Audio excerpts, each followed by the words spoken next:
Pabor ka ba sa impeachment ni Vice President Sara Duterte? Okay, may isang no. May lahat po ba ay yes? Isang no lang? Sorry, I just really have to Okay, ask medyo... si Sir Attorney JV Hinlo. Baka pwede po natin siyang bigyan ng mic kahit mabilis lang po. Bakit po no ang inyong boto, sir? No.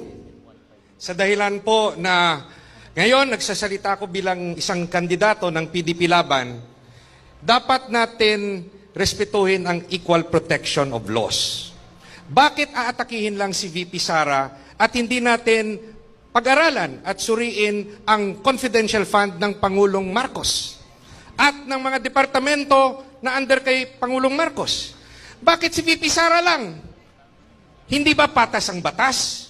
Kayo po na nagsasabing corrupt si VP Sara, ba't hindi nyo inaatake ang ibang departamento at si Pangulong Marcos?